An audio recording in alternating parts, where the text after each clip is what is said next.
Hi everybody! Many of your courses will take assessments through OnQ Quizzes. So today I'll be giving you guys some tips on how to do better in your quizzes and how to see your feedback after the quiz. First of all, you should enable email notifications for your assignments and quizzes so you don't accidentally miss them. To do this, click on your profile image in the top right, then Notifications. Scroll down and make sure to check the boxes for assignment feedback released, due date, feedback updated, grade item released and updated, quiz due date, and allow future courses to send me notifications so that you won't have to repeat this later. You can also choose other options if you'd like. Then click Save. If you are only wondering how to see your feedback, go to this timestamp.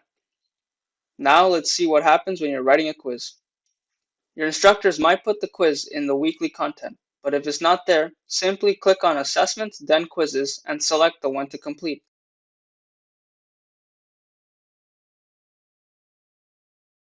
Then you will be shown a summary of the quiz you are about to take.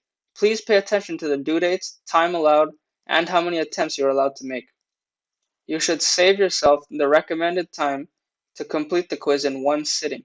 Set your computer, phone, and other devices to silent mode before starting the quiz. Also note that some quizzes will not allow you to come back to a question after you've passed it. In these cases, it is a good idea to allot a certain amount of time for each question.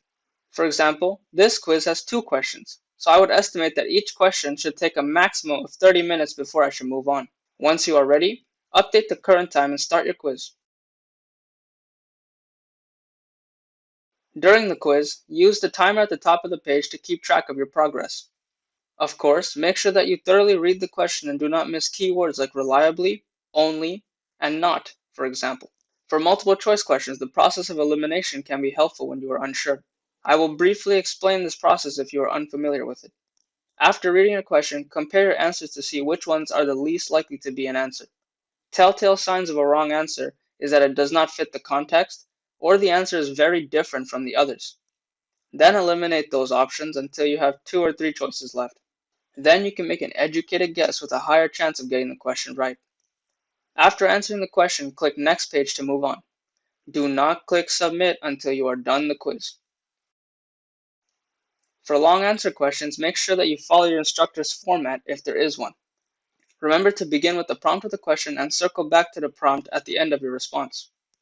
If you are unsure about a long answer question, you can often receive part marks by including relevant vocabulary from your course and explaining the concepts you think might be relevant to this question.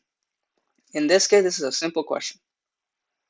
When you have completed your quiz, review your work, and if your instructor allows, double check your answers for the previous questions as well. Then click on Submit Quiz.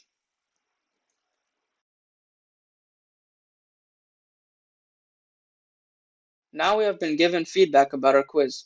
Based on your instructor's preferences, you will receive this feedback in a few different ways. It can be right after you complete your quiz, after a deadline for the quiz, or once your instructor has completed grading and publishing the quizzes. If you set up the notification options I described earlier, you will receive an email once your feedback is released, and you can follow the link in the email to see your feedback. In this case, we are receiving the answer for the multiple choice immediately, and the long answer after the question has been graded. This view indicates which answers you got correct, and the check mark shows which would be the right answer if you didn't. If the grades are being released after the due date, you will still receive the email notifying you about your feedback, but you can also check it by simply going to Assessments, then Quizzes, then clicking on the Feedback on Attempt button. Then click on the attempt you want to view and you can learn from your mistakes and celebrate your victories. I hope you found this useful.